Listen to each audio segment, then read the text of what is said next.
Hello dear students, good morning to all of you. RS UP board exam में आप सबका स्वागत है। आज की क्लास में हम लेकर आए हैं कक्षा 10 के सब्जेक्ट मैथमेटिक्स के कुछ इम्पोर्टेंट क्वेश्चन जो कि आपके एक्सरसाइज 6.3 के हैं। क्वेश्चन नंबर 7, क्योंकि इससे पहले की वीडियो में हमने क्वेश्चन नंबर 6 तक सॉल्व करा दिए थे, तो बिना समय वेस्ट किए शुरू करते हैं आज की क्लास। तो क्वेश्चन नंबर 7 है आपका, कह रहा है आकृति में तुमको एक आकृति दी गई है। त्रिभुज ए बी सी के शीर्ष लंब ए डी और सी एफ परस्पर बिंदु पी पर प्रतिच्छेद करते हैं। तो कह रहा दर्शाइए कि चार इसमें तुमको सिद्ध करके लाना। फर्स्ट में त्रिभुज ए ई पी समरूप है त्रिभुज सी डी पी के। ए ई पी इस त्रिभुज के समरूप तुमको कौन सा लाना? सी डी पी इसके समरूप सिद्ध करना है। सेकंड में त्रिभुज ए बी डी देखो ए बी डी इस त्रिभुज का समरूप लाना। सी बी ई इस त्रिभुज का समरूप सिद्ध करना है। थर्ड में त्रिभुज ए ई पी इस त्रिभुज का समरूप सिद्ध करना है। ए डी बी इस त्रिभुज को सिद्ध करना है। और फोर्थ ऑप्शन में तुमको त्रिभुज पी डी सी ये त्रिभुज बी ई सी इस त्रिभुज के समरूप सिद्ध करना है। तुमको एक फिगर दिया गया है, तो देखते हैं कैसे हम चारों एक फिगर से चार क्वेश्चनों को सॉल्व करेंगे। तो फर्स्ट ऑप्शन में तुमको दिया है कि त्रिभुज ए ई पी समरूप त्रिभुज सी डी पी। तो हम क्या करेंगे? त्रिभुज ए ई पी तथा त्रिभुज सी डी पी में जो हमको समरूप सिद्ध करना है वही हम दो त्रिभुज ले लेंगे। तो देखते हैं दादा, त्रिभुज ए ई पी कहाँ है? ए ई पी मतलब ये त्रिभुज तुम्हारा समझना था, ये वाला त्रिभुज। और सी डी पी ये त्रिभुज। इन दो त्रिभुजों में देखो क्या क्या कॉमन है। जब ये 90 है तो ये नहीं 90, मतलब कि इसमें ये 90 और इसमें ये 90। हम लिख सकते हैं कोण ए ई पी बराबर कोण पी डी सी बराबर 90 अंश। ये भी 90 है, ये भी 90 हुई, ये 90 तो ये भी 90। सारी रेखा होती तुम्हारी 180 अंश के कोण में, इसलिए ये भी तुम्हारा 90 अंश कोण आ जाएगा। अब देखते हैं ये कोण बराबर होंगे। क्यों होंगे? क्योंकि दोनों क्या हैं? शीर्षाभिमुख कोण। तो लिख सकते हैं कोण ए पी ई बराबर कोण सी पी डी शीर्षाभिमुख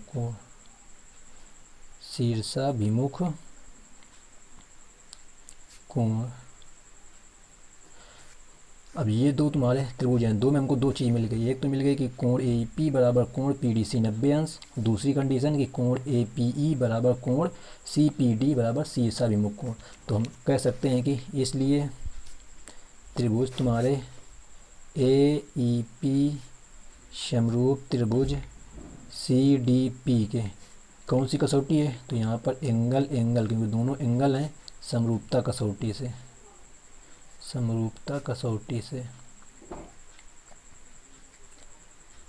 तो ये तुम्हारा फर्स्ट ऑप्शन सिद्ध हो गया कि त्रिभुज ए ई पी समरूप त्रिभुज सी डी पी के। अब देखते हैं सेकंड इसका कैसे सॉल्व करना है। अब सेकंड में तुमको कौन कौन सा त्रिभुज कह रहा है? A B D. तो लेंगे त्रिभुज ए बी डी तथा त्रिभुज सी बी ई में। दोस्तों हमेशा ये ध्यान रखना, जो भी तुमको त्रिभुज सिद्ध करने के लिए समरूप का है वही दो त्रिभुज हमेशा लेते हैं। देखते हैं त्रिभुज ए बी डी मतलब ये पूरा त्रिभुज। और त्रिभुज सी बी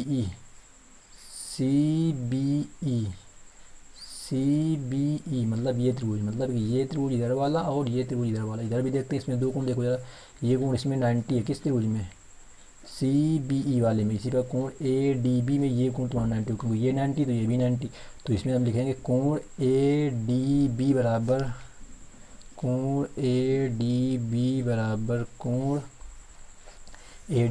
कोण क्या लिखेंगे? बी ई सी बराबर 90 अंश कोण। तो ये त्रिभुज और किस त्रिभुज में? इस त्रिभुज में हमको मिल गया कि ये कोण कितना है? ये कोण इस त्रिभुज में 90, इस कोण में ये 90। अब देखते हैं त्रिभुज में ये त्रिभुज ये ऐसे ये और ये, तो ये देखते हैं ये कोण दोनों त्रिभुज में आ रहा, मतलब कोण सी बी ई और इसके हिसाब से क्या होगा ए बी डी, मतलब कोण ए बी डी बराबर कोण सी बी ई। ये कैसे हैं, दोनों क्या हैं, दोनों मिला तो इसको हम क्या सकते हैं, दोनों बराबर कोण है, उभयनिष्ठ कोण,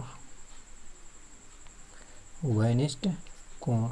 तो इसमें भी तुमको दो कंडीशन मिल गई, त्रिभुज ए बी डी और सी बी में तुम लिख सकते हैं। इसलिए त्रिभुज ए बी डी समरूप है त्रिभुज सी बी ई के। क्यों, एंगल एंगल समरूपता कसौटी से, समरूपता कसौटी से। इसमें भी एक कोण दूसरा कोण, इसमें 90 अंश वाला मिला, इसमें उभयनिष्ठ कोण मिला, तो दोनों क्या है, समरूपता कसौटी किसकी, एंगल एंगल वाली। अब देखते हैं थर्ड पार्ट। अब थर्ड में तुमको सिद्ध करना है कि त्रिभुज ए ई पी समरूप है त्रिभुज ए डी बी के। वही त्रिभुज ले लेंगे, त्रिभुज ए ई पी तथा त्रिभुज ए डी बी में। अब देखते हैं फिगर में, त्रिभुज ए ई पी मतलब ये त्रिभुज और ए डी बी मतलब ये त्रिभुज, मतलब ये वाला और ये वाला। तो इसमें हम अगर देखते हैं कंडीशन, तो ये इस त्रिभुज में ये कोण 90 और इस त्रिभुज जब लेंगे तो ये कोण 90 और ये कोण दोनों में उभयनिष्ठ आ जाएगा। तो हम लिख सकते हैं कोण ए ई पी बराबर कोण ए डी बी। देखेंगे हम इसमें, कोण ए ई पी बराबर कोण ए डी बी बराबर 90 अंश, और ये बात तुम्हारा कोण जो है ये दोनों में उभयनिष्ठ लिखेंगे। इसको लिखेंगे कोण पी ए ई बराबर कोण डी ए बी। कैसा है ये, उभयनिष्ठ है, उभयनिष्ठ कोण। तो यहाँ भी दो कंडीशन होंगे, देख सकते हो फिर फिगर में कि ये इस त्रिभुज में ये कोण 90 और इस पूरे त्रिभुज में ये कोण 90 और इस त्रिभुज में और इस पूरे त्रिभुज में ये कोण उभयनिष्ठ है, तो वही लिखा गया है। तो इसलिए हम लिख सकते हैं कि इसलिए त्रिभुज ए ई पी समरूप है त्रिभुज ए डी बी के। क्यों, एंगल एंगल समरूपता कसौटी से, समरूपता कसौटी से। अब इसका देखते हैं लास्ट पार्ट जो है आपका 4 नंबर।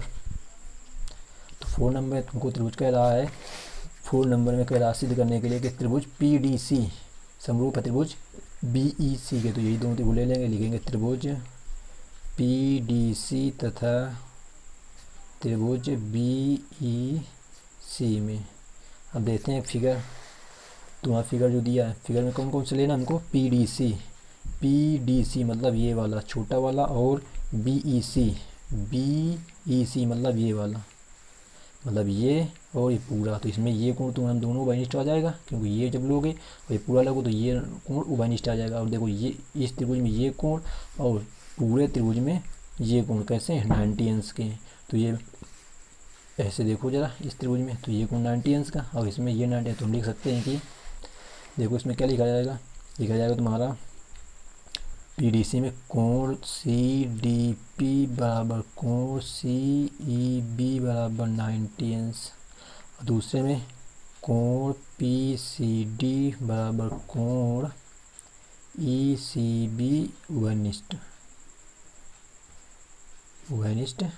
कोण। तो ये भी तुम्हारा त्रिभुज क्या होगा, समरूप है, लिखेंगे। इसलिए त्रिभुज पी डी सी समरूप त्रिभुज बी ई सी के। क्यों, एंगल एंगल समरूपता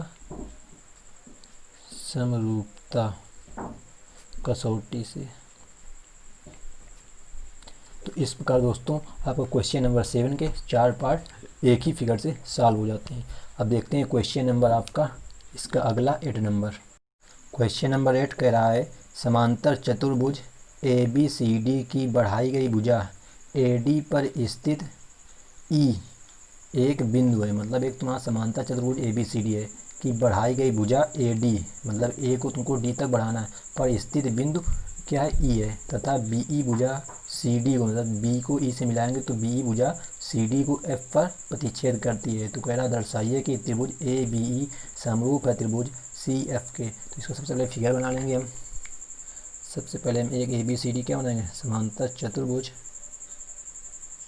तो तुम्हारे बन गए एक ए बी सी डी, नामकरण कर देंगे ए बी सी डी, एक समांतर चतुर्भुज। कह रहा है इसकी बढ़ाई भुजा ए डी, मतलब ए को डी तक हमको क्या करना है, इसके बढ़ा लें। मान लो यहाँ आ गया, इस पर कौन सा बिंदु है, ए बी, सॉरी दोस्तों ये सी होगा तुम्हारा, ये सी ये डी, तो ए डी को बढ़ाना, तो ए डी बढ़ाएगी भुजा ये ई हो गया। अब कह रहा है बी ई, मतलब बी को हमको क्या करना है, ई से मिला देना है, सी डी, सी और डी, डी कहाँ पर प्रतिच्छेद करती, एफ पर। तो कह रहा तुमको सिद्ध करना है त्रिभुज A B E, A B E ये त्रिभुज, त्रिभुज सी एफ बी, ये सी एफ बी इस त्रिभुज के समरूप है। तो ले लेंगे त्रिभुज, त्रिभुज ए बी ई तथा त्रिभुज सी एफ बी में।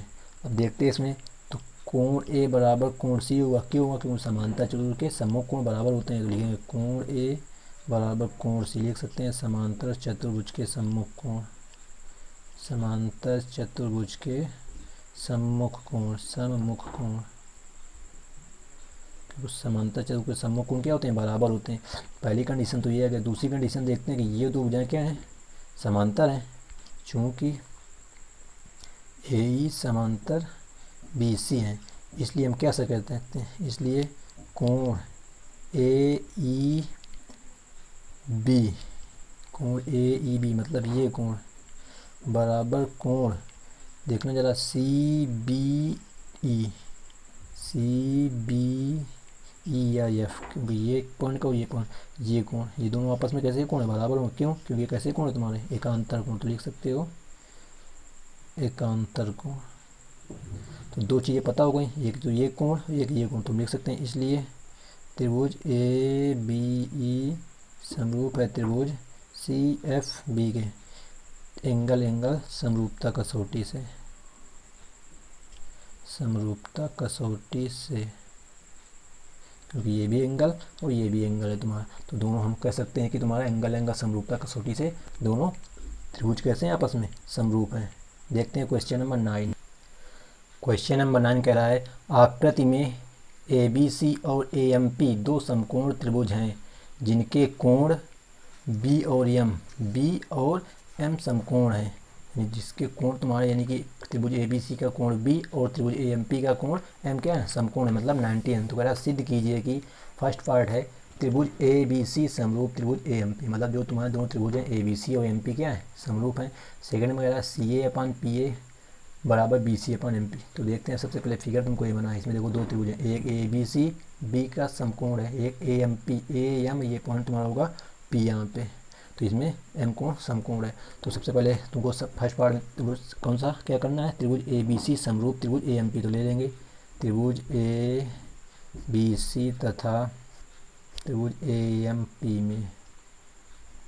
अब देखो दोनों त्रिभुजों में, एक त्रिभुज ए बी सी, तो ये कोण इसमें 90 और ए एम पी में ये कोण 90, लिख सकते हैं हम कोण ए बी सी बराबर कोण ए एम पी बराबर 90 अंश। दूसरी कंडीशन देखते हैं, तो त्रिभुज ए बी सी मतलब ये वाला त्रिभुज ए एम पी, इसमें क्या दो ये वाला कोण क्या होगा, घनिष्ठ है, तो लिख सकते हैं कोण सी ए पी, सॉरी दोस्तों सी ए पी, ये होगा एम ए पी, इस त्रिभुज में एम ए पी इसको कहेंगे हम, इस त्रिभुज में ना ये एम ए पी और इस त्रिभुज का सी ए बी कहेंगे, बराबर कोण सी ए बी उभयनिष्ठ, उभयनिष्ठ कोण। इसलिए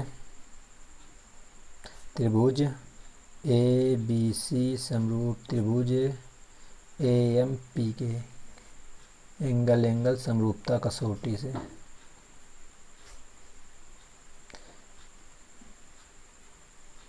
तो फर्स्ट पार्ट तुम्हारा प्रूफ हो गया कि त्रिभुज ए बी सी समरूप है त्रिभुज ए एम पी, तुमको बता दिया क्योंकि इसमें ये कोण 90 और ये कोण उभयनिष्ठ दोनों में, तो इसलिए तुम्हारा फर्स्ट पार्ट हो गया। अब सेकेंड पार्ट तुम्हारा है, कह रहा सिद्ध करो सी ए अपन पी ए। अब देखो जरा दोस्तों, चूँकि हम कह सकते हैं कि त्रिभुज ए बी सी समरूप है त्रिभुज ए एम पी के, क्योंकि मैं ऊपर सिद्ध कर लिया है।